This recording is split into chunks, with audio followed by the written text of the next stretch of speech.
Bonjour à tous, bienvenue dans le JT des Voironnais. On se retrouve comme chaque mercredi à 17h30 et 19h45 ou en replay sur télégrenoble.net. Aujourd'hui, nous accueillons Ludivine Lotissier. Bonjour. Bonjour. Alors, vous nous parlerez de la lutte contre l'insécurité, notamment grâce aux caméras mobiles. Mais avant ça, petit tour des dernières actualités de la ville. Voici les titres. La plus grande piste de BMX, elle est en construction à Voiron en ce moment. Gros chantier en cours, on en parle dans ce journal. Elles ont si bien rebondi qu'elles ont vendu du rêve à leurs fans. Retour sur le match du Pays Voironnais Basket Club de samedi face à Nice. Et enfin, pourquoi ne pas tenter votre chance au loto des seniors organisé à l'occasion de la fête des retraités. Après la piste d'escalade qui accueille le Pôle France Escalade et le développement du basket 3-3, vous l'avez peut-être remarqué, ce grand terrain de terre aux abords de TSF. C'est une future piste de BMX, 2 années de travail et ça y est, ils ont pu commencer le chantier au début du mois de novembre. Plus d'explications au micro de Mathias Araez.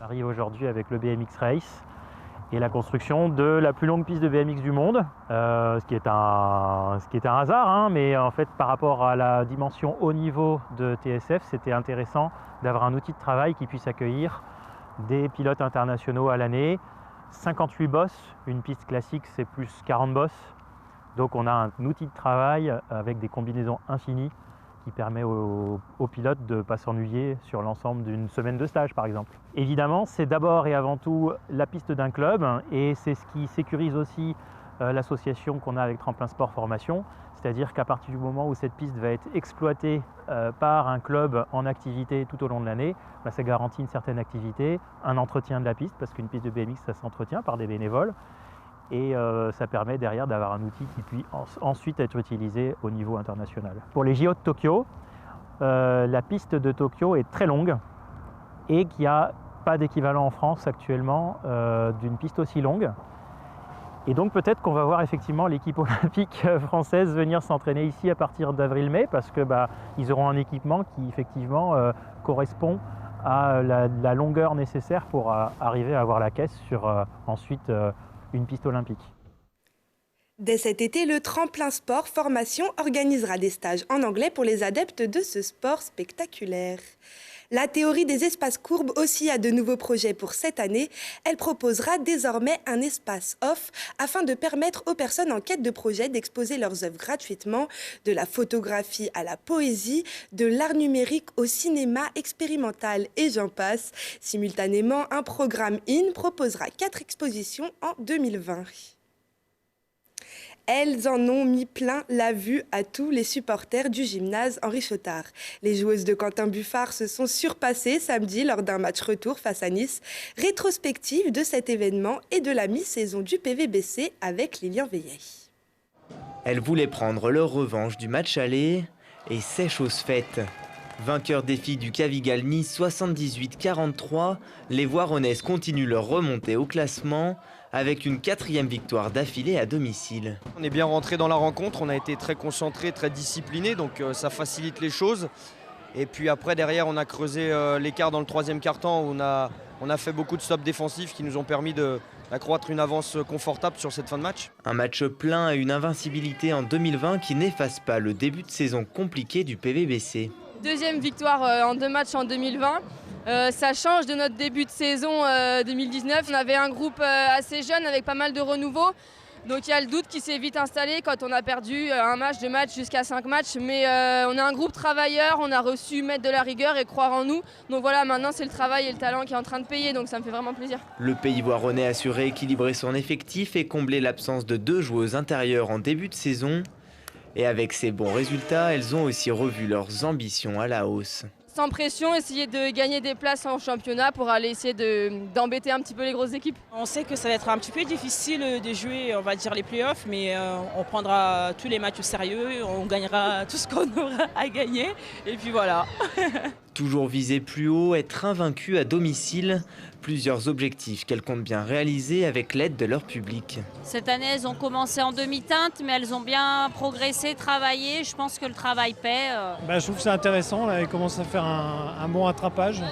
Ce début de saison a été peut-être un petit peu plus dur, mais maintenant il y a de belles actions. Ouais. Ça donne vraiment envie de venir voir à Jotard jouer le PVBC. C'est toujours un soutien vraiment très important pour nous et on essaye, nous sur le terrain, de faire le maximum pour eux.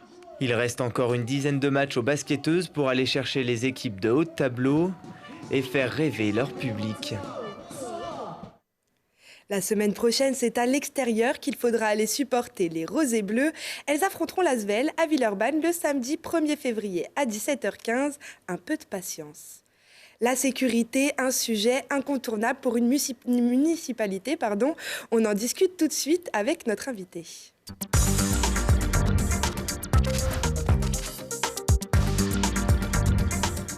Bonjour Ludivine Lotissier, vous êtes directrice générale adjointe de la ville de Voiron. Si vous êtes ici aujourd'hui, c'est pour nous parler des caméras mobiles. Leur nombre a fortement augmenté. À combien elles se comptent aujourd'hui sur la ville ? Alors aujourd'hui, nous avons un parc qui est à 60 caméras. Donc ce ne sont pas que des caméras mobiles, on a à la fois des caméras fixes et on a un nouveau dispositif de caméras mobiles dont on s'est doté il y a quelques mois qui permet, en fonction de l'évolution de la délinquance, de pouvoir très rapidement implanter une caméra sur un secteur pour le traiter dans une courte durée. Alors justement, parlons-en de cette évolution de la délinquance. Est-ce qu'on constate des changements depuis l'installation de toutes ces caméras sur la ville ? Oui, alors il est indéniable que depuis l'extension du parc de vidéoprotection sur la commune de Voiron, la délinquance a baissé, la délinquance de voie publique notamment. Ce n'est pas que le résultat des caméras, c'est l'action des caméras conjuguée à celle de notre service de police municipale et celle des forces de l'ordre. Et on constate en effet une nette amélioration, même si c'est un combat de tous les jours, que de maintenir cette délinquance à un niveau le moins haut possible. Alors justement, dans quel cas est-ce qu'on se sert de ces caméras qu'on voit à l'image là justement ? Oui, alors vous avez deux grandes manières de les utiliser. Dans un but un petit peu de prévention, donc nos caméras, nous les utilisons au quotidien puisque nous avons des opérateurs qui sont derrière un mur d'image et qui vérifient en permanence ce qui se passe sur la voie publique. Quand ils constatent un fait délictuel, ça déclenche une intervention et là on bascule sur le volet plus répressif judiciaire.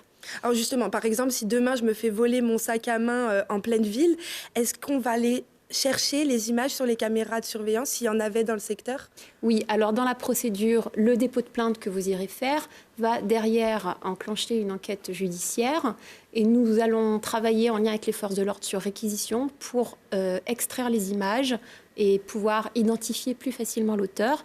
Et donc le système de vidéoprotection de la ville aide à la résolution des enquêtes, permet d'avoir un taux d'élucidation bien plus élevé que dans les communes où il n'y en a pas ou peu. Alors, il y a le taux d'élucidation des enquêtes quand on va porter plainte, mais elles sont, si je ne me trompe pas, c'est aussi surveillé en direct.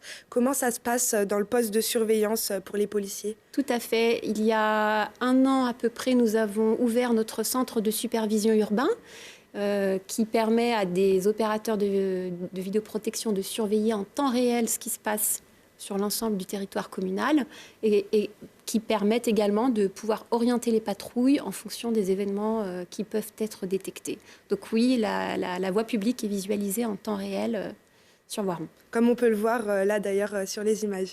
Alors, est-ce que les citoyens, quelle a été leur réaction ? Puisque souvent il y a des réticences face à l'augmentation du nombre de caméras. Quelle est la réaction qu'on peut obtenir ? Je crois que la réticence que peuvent avoir les citoyens, c'est un débat du passé, si j'ose le dire ainsi. Le contexte actuel, le haut niveau de sécurité qui est attendu des Français, le contexte de menaces terroristes durables, tout ça fait que, dorénavant, nous l'avons intégré et c'est, je pense, largement accepté et vu comme une dimension plutôt protectrice, voilà, pour les citoyens. Je pense qu'on n'est plus du tout dans ces enjeux-là aujourd'hui. Et alors, quel budget ça représente ? On imagine que c'est un fort coût pour la municipalité. Vous avez des chiffres autour du budget ? Oui, on investit chaque année 150 à 200 000 euros. L'idée, c'est de monter progressivement le nombre de caméras installées sur le territoire communal. Ce qui est important de dire, c'est qu'au mois de juin, nous avons été la première commune à pouvoir bénéficier de périmètres vidéo protégés. 3 secteurs sur la ville, donc 3 périmètres vidéo protégés, ce qui permet justement de pouvoir installer des caméras de manière beaucoup plus souple, sans devoir à chaque fois solliciter une autorisation auprès du préfet. On déclare l'installation d'une caméra pour traiter de manière ponctuelle un problème de délinquance. Et ces caméras mobiles viennent nous y aider fortement. On l'a testé notamment sur le quartier de Criel cet été. Et conjugué à l'action des forces de l'ordre et de notre service de police municipale, on a pu retrouver de la tranquillité, par exemple, sur ce secteur. Merci beaucoup Ludivine Lotissier d'avoir bien voulu nous répondre. On poursuit tout de suite cette émission avec l'agenda.